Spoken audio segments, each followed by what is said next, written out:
the United States in Greenland Saga, power, strategy, and the new battle for the Arctic. How a remote island became a global flashpoint. Greenland is often imagined as a distant land of ice, silence, and isolation. With a small population spread across a vast frozen landscape, it hardly seems like the kind of place that would spark international controversy. Yet today, Greenland sits at the heart of a growing geopolitical debate involving the United States, Europe, and the future of global power.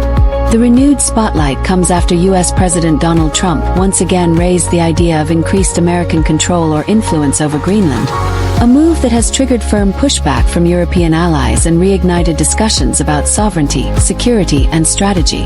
This is not just a story about one island. It is a story about how the world is changing, how climate, competition, and power are reshaping global priorities. To understand why Greenland matters so much, we must first understand what it represents in today's world.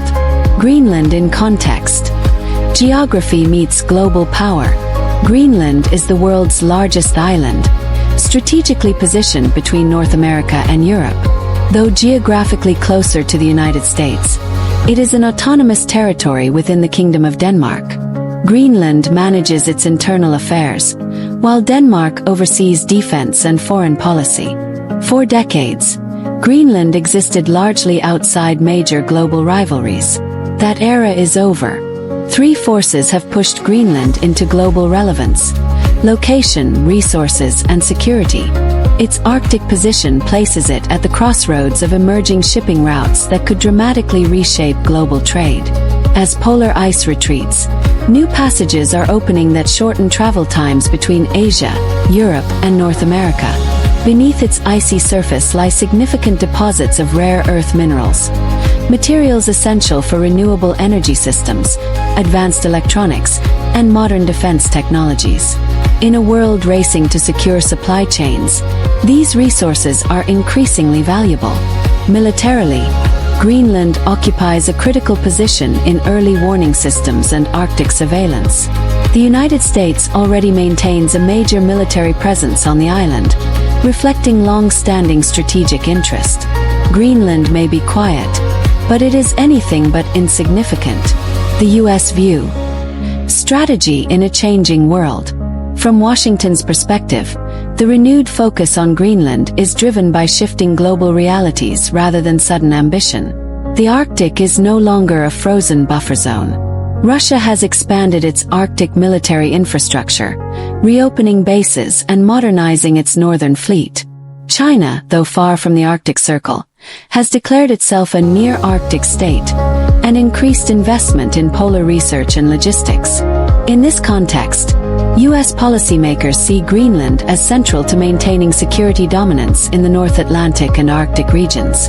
President Trump's remarks fit into a broader worldview that prioritizes national interest, strategic positioning, and economic leverage.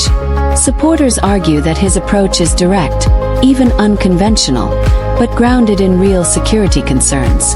From this angle, Greenland is less about ownership and more about influence, access, and long-term positioning.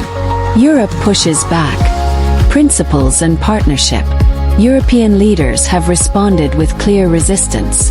Denmark has emphasized that Greenland is not for sale, and that any discussion about its future must involve the Greenlandic people themselves. Norway, France, and Germany have reinforced this message, warning that rhetoric suggesting territorial acquisition undermines trust among allies. For Europe, the issue touches on deeper principles: sovereignty, self-determination, and respect for international norms.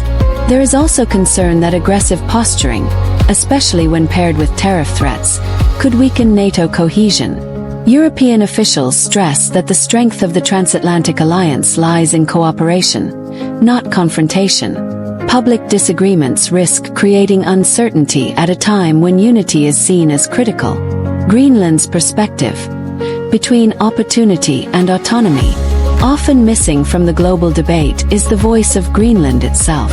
Greenlandic leaders have repeatedly stated that the island does not want to become a pawn in a struggle between major powers. While foreign investment is welcome, many residents are cautious about dependency and external control. There is also an ongoing discussion within Greenland about eventual independence from Denmark.